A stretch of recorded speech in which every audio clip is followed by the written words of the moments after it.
Many of us will set financial goals for the new year. News on 6's Craig Day sat down with our financial expert Paul Hood to get his advice on how to start 2024 with some financial peace. It's Money Monday, and our friend Paul Hood with Hood CPAs is here to answer your questions. We appreciate you being here. Happy New Year. You too, buddy. It's a fun time of year, and it's the time of year where a lot of people have their New Year's resolutions, and many of those are financial. Yep. So what are some good financial resolutions people might want to look at? Well, Craig, the great thing is, the good and the bad thing is most people, especially in America, make decisions out of emotion. And so that emotion gets away from you during Christmas, because you got to get that latest and greatest for your kids.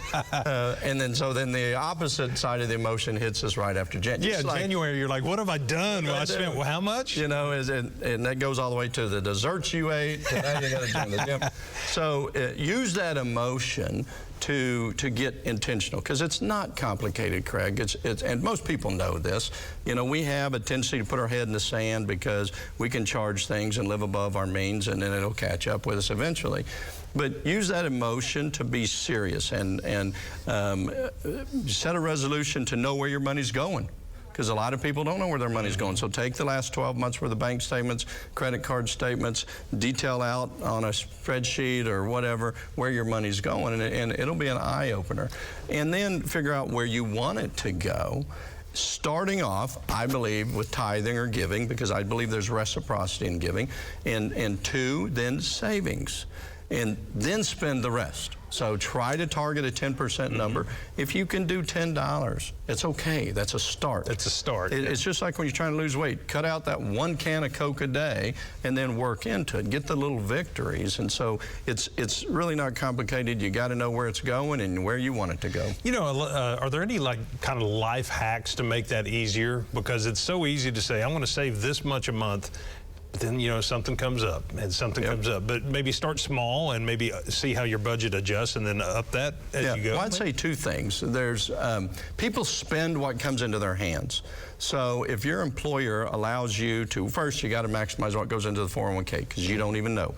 Second, when you get your paycheck direct deposit, automatically have a little piece put over in savings. It's not in your checking account. So that's one simple thing.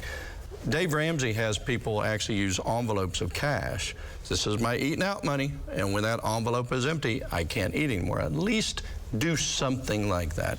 And people will use their debit card, and there's studies have shown, I mean, there's less pain in using the debit card than actually popping out cash, and you're like, oh, because it doesn't register in your mind. Yeah, that's right. That's right. Use that cash and you know, oh my gosh.